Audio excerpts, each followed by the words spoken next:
Les imagitateurs vous souhaitent la bienvenue au pays de Jenny.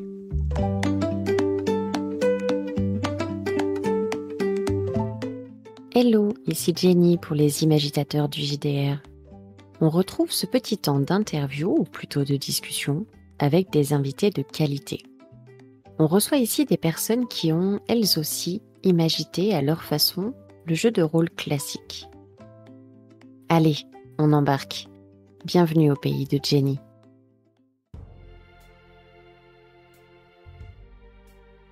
Et salut Elsa. Salut. Écoute, je suis vraiment ravie de te recevoir aujourd'hui. Ça remonte à loin en fait, nos premiers échanges, c'est rigolo. Exact. 2020, je crois.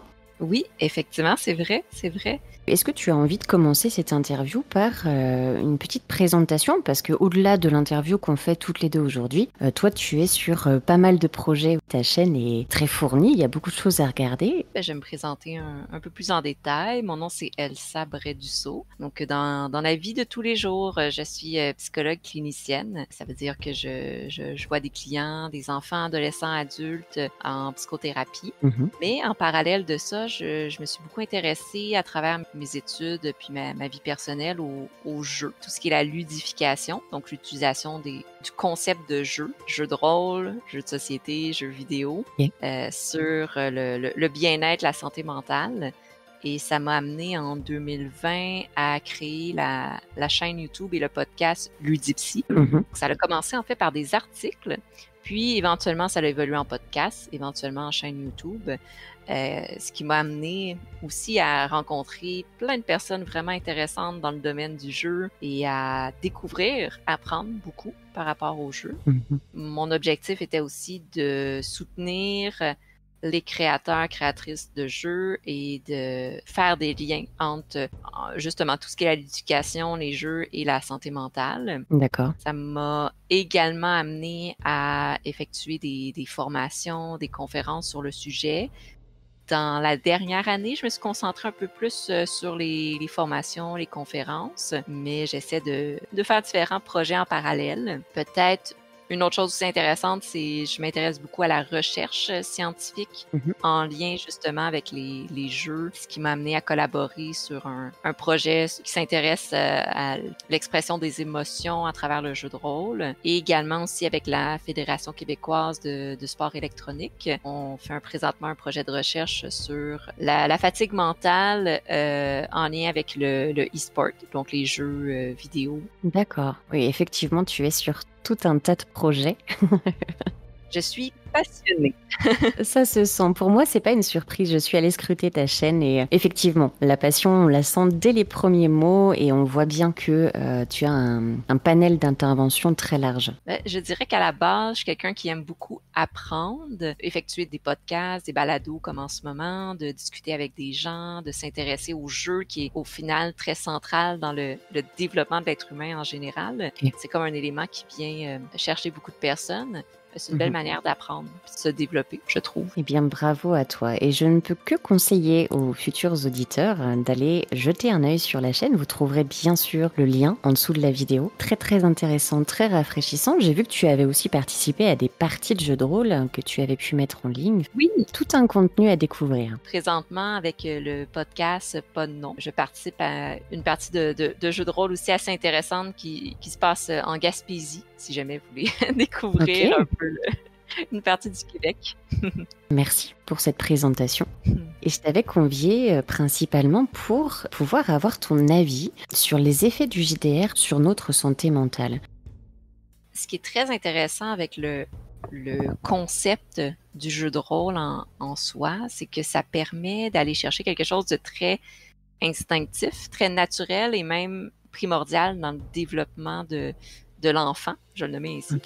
C'est la capacité à jouer des rôles, à interpréter des personnages. Souvent, quand je parle de jeu de rôle, je commence par nommer à quel point c'est important dans l'impact du développement. Ça veut dire qu'on a tous passé par jouer un rôle, interpréter, personnaliser des personnes dans notre enfance. C'est quelque chose qui nous permet de tester, d'apprendre à se connaître, de voir ce qui nous convient, ce qui nous convient pas. Des fois même de surmonter nos limites, de sortir de sa zone de confort. Et on fait ça instinctivement quand on est enfant. Jouer à la maman, jouer aux marchands, aux cow-boys, aux Indiens, on l'a tous fait, je crois, effectivement.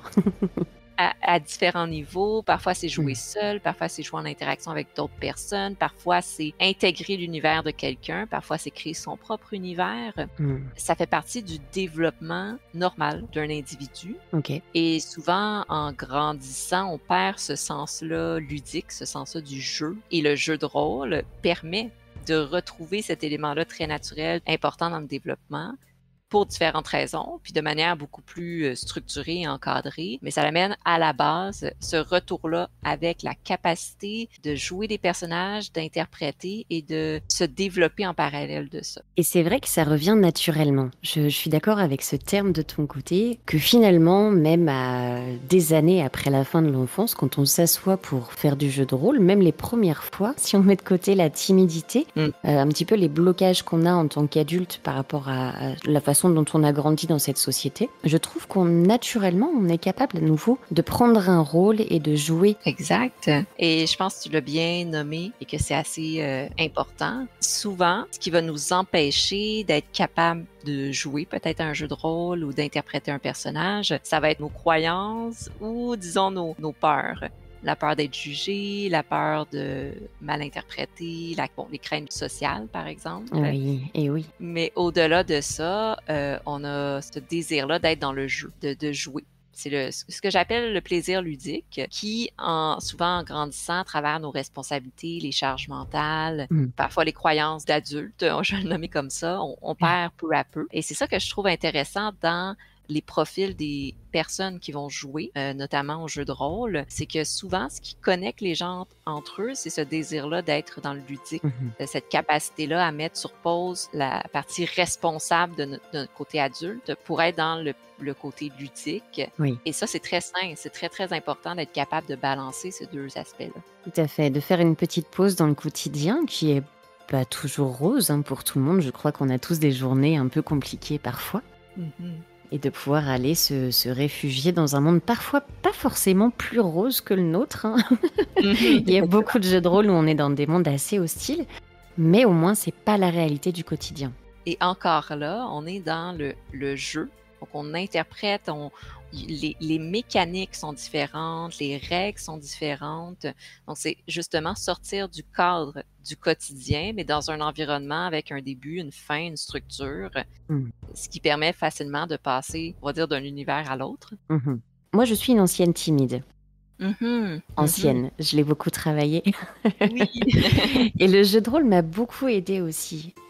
Mais seulement, je me demande à quel point le jeu de rôle peut aider pour des personnes, tu vois, qui seraient un petit peu comme ça, sur la réserve, ou un petit peu en souffrance, ou voire même des personnes avec des traumatismes, si on va vraiment sur un degré un peu plus loin. Comment ça se fait que le JDR peut être bénéfique, ou peut-être pas, en fait? C'est là que j'aimerais ton avis. Oui. C'est intéressant. Je vais essayer de bien répondre à ta question, puis j'ai plein de choses à nommer, donc j'essaie de ne pas perdre le fil conducteur. Je t'en prie. Laisse-toi aller, on est quand même là pour ça, même si on ne répond pas tout à fait. Ça restera une belle discussion. Oui, j'en doute pas. Je pense que le premier élément à bien voir, c'est qu'il y a le jeu de rôle je joue de manière structurée, j'ai un début, une fin, je vais jouer avec des amis, et après ça, je reviens chez moi. Et il y a le jeu de rôle qu'on pourrait nommer thérapeutique, qui peut être utilisé dans le contexte d'un travail sur soi, dans le contexte d'objectifs personnels. Exemple, travailler la socialisation, travailler l'anxiété, les peurs. Et les deux ne vont pas nécessairement ensemble. D'accord. Ça veut dire qu'il y a des personnes qui vont juste jouer comme on jouerait à un jeu de société, sans intention ou objectif sous-jacent à ça. Ce que j'observe, puisque la littérature scientifique a quand même observé, c'est qu'il y a des impacts aussi à ça. Par contre, si on observe, par exemple, chez les populations avec TSA, trouble du spectre de l'autisme, ça peut être une belle manière de socialiser, ça peut être une belle manière d'apprendre aussi les normes sociales. juste dans le fait de jouer à un jeu qui est narratif et qui est continu dans le temps. Mhm. S'il y a les effets de base, par exemple, le fait de côtoyer régulièrement des personnes, Mhm. ça aide souvent à surmonter la gêne, ça aide à développer des habiletés sociales. Le fait aussi que c'est encadré, pour beaucoup de personnes, c'est sécurisant. Oui. On suit la meneuse de jeu. Il y a des règles très claires. Fait que c'est sécurisant au niveau de l'anxiété sociale. On sait quoi dire, on sait quoi faire. Mm. Le fait aussi qu'on peut se préparer en dehors des séances pour jouer. Donc, il y a ce cadre-là qui, naturellement, va aider certaines personnes.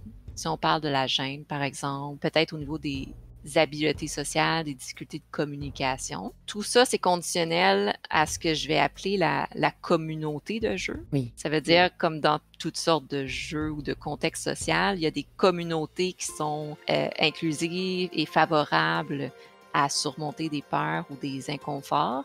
Et il y a des communautés néfastes et toxiques, ça, bon. Et bien sûr, comme partout. Exact. Tout dépend aussi du contexte de la communauté. Mais en soi, les concepts même de jeu de rôle offrent un cadre souvent sécurisant pour tester les habiletés sociales et la gêne. Et comme je nommais, il y a aussi les jeux de rôle thérapeutiques qui peuvent être utilisés par des meneuses de jeux d'expérience ou même par des intervenants en santé mentale. Ça, il y a eu quand même aussi quelques études scientifiques sur le sujet, donc des contextes de jeux de rôle qui ont été utilisés avec certaines populations, justement.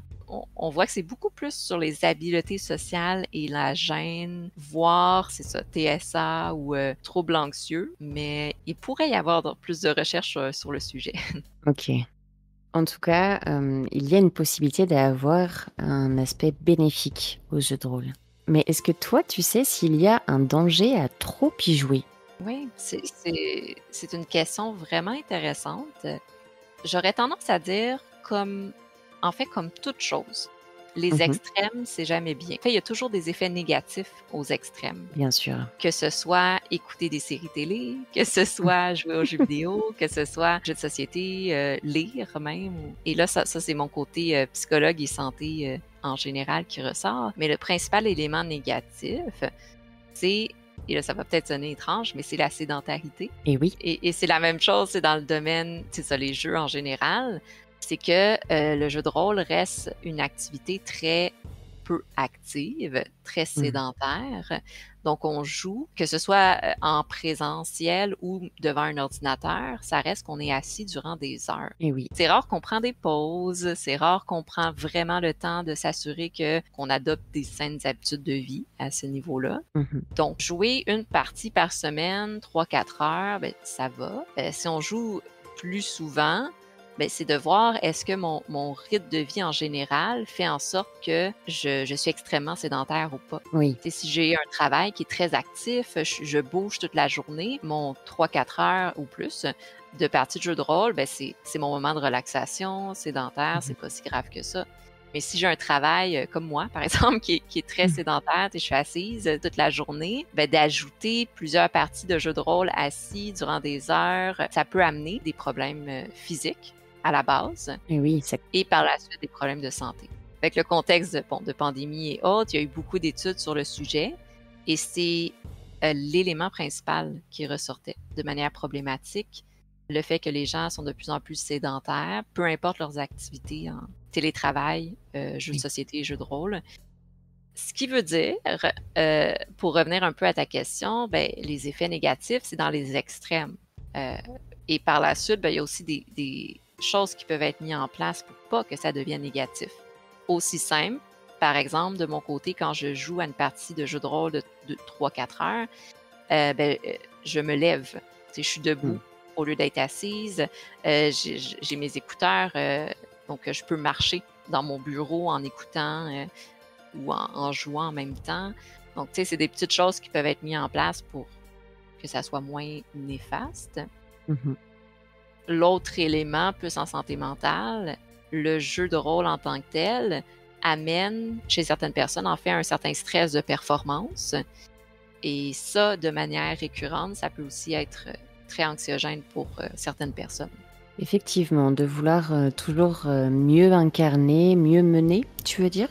Exact. Ou même certaines personnes vont avoir une pression de c'est ça, de devoir bien jouer leur personnage, de devoir bien maîtriser le jeu ou de devoir bien aider leur équipe, sachant qu'il y a une partie aussi qui est du hasard dans le jeu de rôle. Bien sûr. Et qu'on est soumis aussi, enfin du moins c'est comme ça que je vois les choses, mais à l'impact de notre journée. Je veux dire, si je joue tous les lundis soirs par exemple avec la troupe des imagitateurs, un lundi je vais peut-être être très vive d'esprit parce que mon week-end se sera bien passé, parce que ma journée n'aura pas été trop rude. Et peut-être que le lundi d'après, ça va être l'opposé parce que j'aurai eu un lundi infernal à courir dans tous les sens et que je ne serai pas du tout dans les mêmes conditions au moment d'arriver en jeu. Et je pense que c'est important de rappeler que c'est un jeu malgré tout.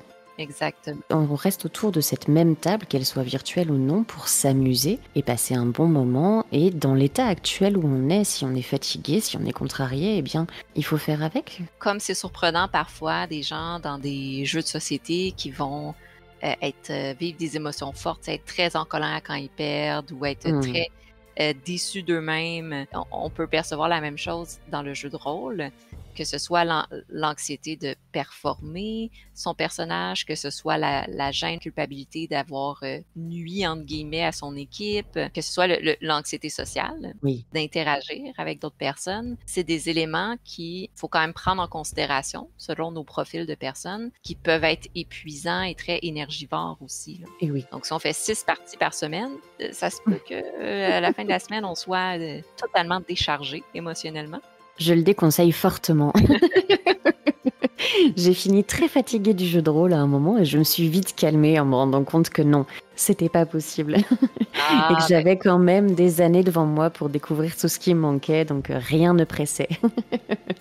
C'est intéressant ce que tu nommes parce que naturellement, on va chercher un certain équilibre. Tu as eu ce besoin-là d'aller dans un extrême, puis là, après ça, tu trouves un équilibre. Et là, j'imagine que tu es à un rythme qui te convient, que tu ne te sens pas épuisé, puis que tu sens plus d'effets positifs que négatifs. Tout à fait. Aujourd'hui, oui, tout à fait. Et puis, la vie privée, je pense, est là pour compenser aussi.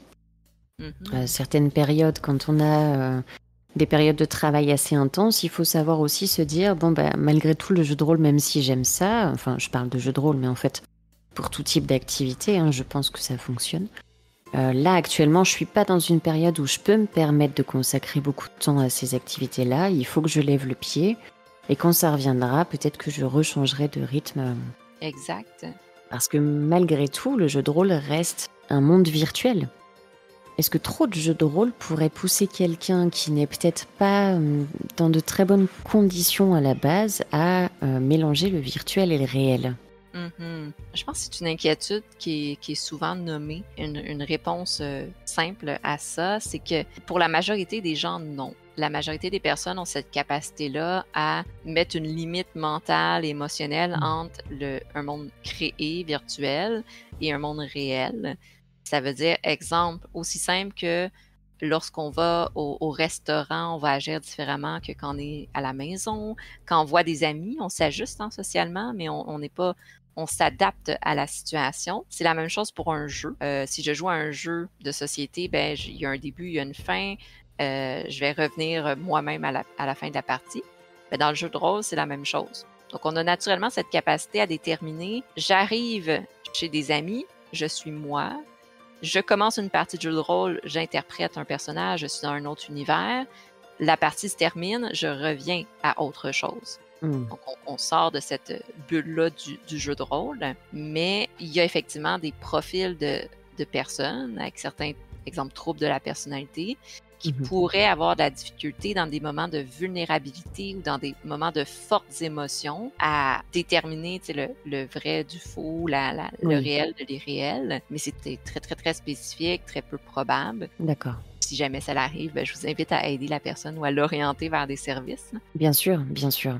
Et ce qui amène une certaine responsabilité pour le meneur, la meneuse de jeu. Pour l'avoir vécu, expérimenté dernièrement, je me suis rendu compte que c'est quand même une bonne charge mentale et de préparation d'être capable d'animer une partie de jeu de rôle, mais aussi toute la préparation avant, toute la réflexion puis l'observation des joueurs, joueuses et Oui, la capacité de coordonner tout ça en même temps. C'est un très beau défi, là.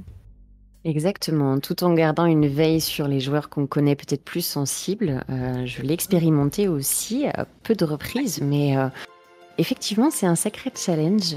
C'est peut-être pour ça que nous, imagitateurs, ça nous a poussé à faire énormément d'improvisation Hmm. pour ne plus avoir justement, alors aussi parce qu'on a la chance de très bien se connaître, donc on connaît nos limites respectives, mais on a expérimenté justement le côté improvisation dans le jeu de rôle OK. qui donne encore un piment différent.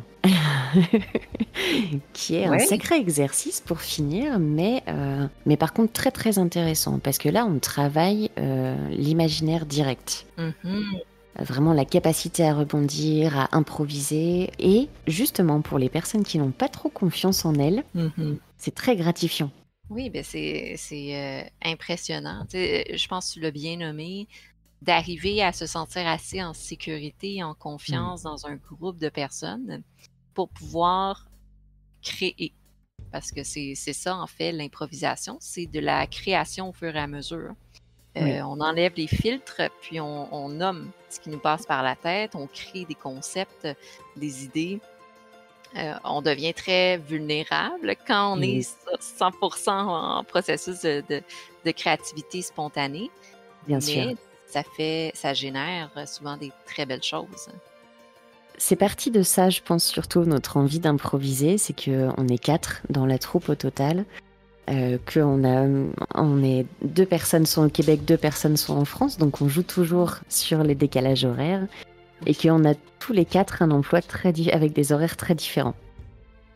OK, Et je OK. pense que le fait de pouvoir improviser nous permet une liberté incroyable, cet espace où on laisse aller totalement nos pensées. Moi, je dis souvent enclencher la machine de l'imaginaire. Quand on sollicite nos pensées pour vraiment créer un monde, forcément qu'on va partir parfois dans tous les sens. Et quand on est 4 à faire ça en même temps autour d'une table, OK, mais c'est intéressant pour tout le monde. On se retient au quotidien, on s'empêche de dire des choses, d'agir de certaines manières pour différentes raisons. Et d'avoir un environnement, encore une fois, sécurisant, ça c'est important, avec des mm, personnes de confiance, dans un certain environnement fictif.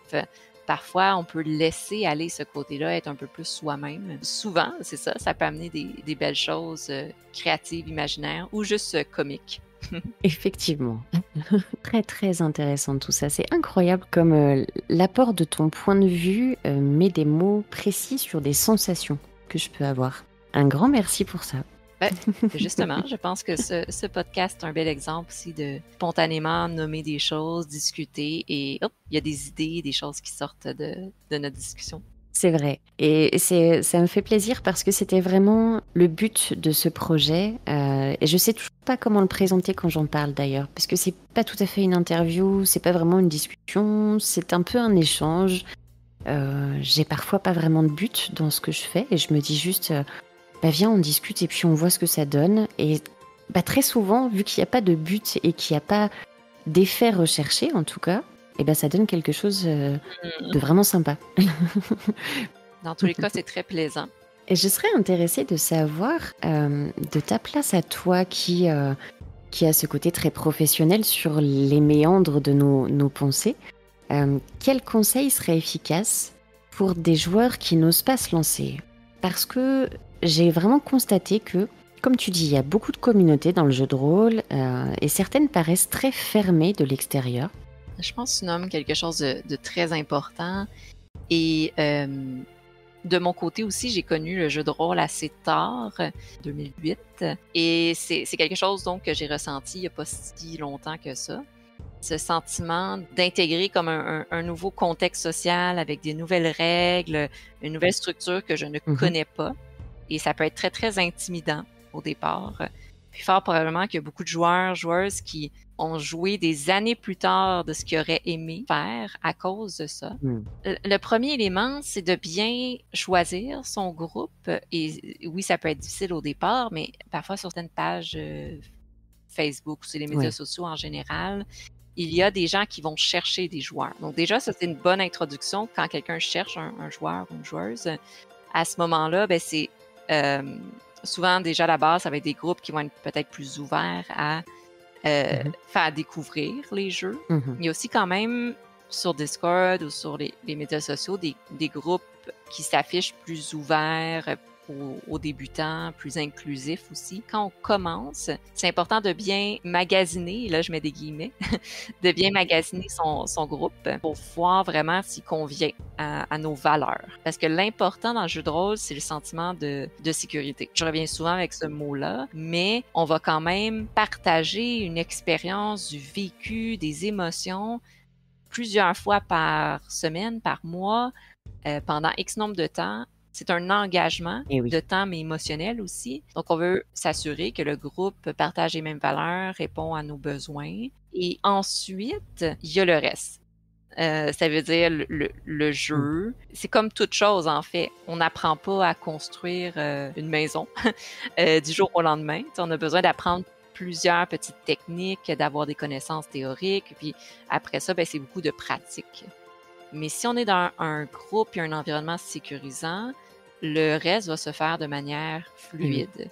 On va apprendre, on va faire des erreurs, on va se sentir correct, on va être sécurisé, on va avoir le plaisir de vouloir apprendre plus, versus si on est dans un groupe qui nous met de la pression, qui nous culpabilise, qui est rigide, ben bon, souvent à ce moment-là, le mieux, c'est de quitter et de réessayer. Donc, de bien magasiner son groupe, d'aller sur des sites, des forums, des médias avec qui s'affichent ouvertement inclusifs pour les nouveaux joueurs. Il y a des communautés. Il y a aussi des groupes de joueurs qui font jouer des nouveaux joueurs. Je parlais tout à l'heure du podcast Pas de nom. Ben, moi, de mon côté, c'est un groupe, eux, qui jouent ensemble depuis des années, mais qui m'ont introduit dans une de leurs parties et qui m'ont aussi laissé la chance d'essayer d'animer une partie. Donc, c'était très agréable, ils étaient très à l'écoute, ils ont été à mon rythme, même si de leur côté, ils ont des années d'expérience et moi pas. Ah, génial. C'était très formateur et comme expérience. Donc, parfois, peut-être aussi d'aller vers des groupes déjà formés, mais qui s'affichent ouvertement comme aidants pour les nouveaux joueurs. Peut-être une autre chose, c'est de ne pas se mettre naturellement cette pression-là de performer, justement. Et de comprendre qu'il existe, on entend beaucoup parler de, exemple, Donjons Dragons, mais il existe beaucoup d'autres sortes de jeux aussi de rôle. Effectivement. Ça se peut que Donjons Dragons ne nous convienne pas, que ça soit trop complexe pour nous. Donc, il y a plusieurs jeux qui sont plus d'introduction, plus simples, ou avec des mécaniques qui nous conviennent mieux aussi. Là. Ne pas hésiter à chercher, en fait, presque une identité de jeu de rôle qui nous convient. Exact. Parce que fort probablement que quand on commence à jouer un jeu de rôle, on a certaines attentes, mais certains besoins aussi. Est-ce que c'est le besoin de socialiser? Est-ce que c'est le besoin de vouloir interpréter un personnage à fond? Est-ce que c'est le besoin de juste s'amuser? Donc, c'est important d'identifier c'est quoi nos besoins pour voir si le groupe qu'on choisit nous convient. Eh bien, avec tout ça, si nous avons des auditeurs qui n'osent pas se lancer, je crois que vous êtes parés. Il ne reste plus qu'à y aller. Exact. Si jamais vous avez la crainte de vous lancer, ben, je vous invite en fait à faire ce qu'on appelle des one-shots, une partie, en fait, des campagnes de une partie. C'est une belle manière de tester les jeux. Puis là, je vais faire un petit coup de publicité ici, là, mais... Vas-y, je t'en prie. les festivals et les événements de jeux de rôle servent un peu à ça, en fait. Là. Un festival au Québec, mais aussi en ligne, que j'aime bien, c'est le festival Draconis.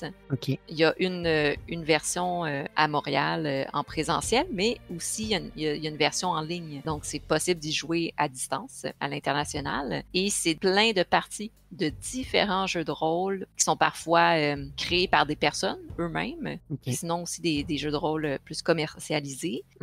C'est une belle manière de juste s'inscrire pour une soirée, rencontrer des gens, tester le jeu, tester la mécanique, voir si ça nous convient. Et ça fait des belles rencontres pour peut-être par la suite continuer une partie. Ou au moins découvrir un petit peu ce que le jeu de rôle peut proposer. Parce que c'est vrai, comme tu dis, je pense qu'on reste beaucoup fixé sur Donjons et Dragons parce qu'on a vu ça pendant des années. Mais effectivement, il y a aujourd'hui des centaines et des centaines de façons de jouer au jeu de rôle différentes. Et je pense que ce que tu proposes, le festival que tu proposes, peut être une belle façon d'aller peut-être essayer. Pour nous, du côté de la France, sans prendre trop de risques et sans devoir acheter un billet d'avion pour le Québec. Oui. Même si on a de très bons festivals aussi en France, mais ça peut être intéressant. En tout cas, ne pas hésiter à fouiner un petit peu sur le net. On trouve beaucoup de choses comme ça. J'ai une dernière question. Donc, la tradition ici est de finir sur des questions beaucoup plus légères. Et j'avais envie de te demander quelle chanson honteuse est-ce que tu chantes sous la douche? Oh! Généralement, je fais plus des vocalises. Par contre, j'ai une chanson qui était figée dans ma tête récemment. J'espère que ça va pas te la recoller dans la tête, surtout d'en reparler. Je pense que c'est du Edith Piaf en plus. Oh. La vie en rose? Oui, c'est ça. Et voilà. Fait que j'avais ça en tête. Écoute, j'espère que ma question ne t'amènera pas sur encore 3 semaines à devoir entendre dans ta tête tout le temps La vie en rose. Je vais essayer de penser à autre chose. Ouais. Ça devrait être correct. Et on termine toujours cette interview ici par le mot de la fin. Et en fait, je te demande simplement un mot. En général, c'est de la langue française, mais puisque là, nous sommes sur 2 continents différents, je te laisserai choisir la langue dans laquelle tu veux t'exprimer, mais un mot qui te semble sympathique aujourd'hui. Je dirais soleil parce que ici, au Québec, il fait 30 degrés Celsius. Ouf. Il y a un immense soleil et je trouve que ça embellit la Et journée. oui, et je trouve que tu as bien raison. Et je souhaite du soleil à tout le monde dans sa journée.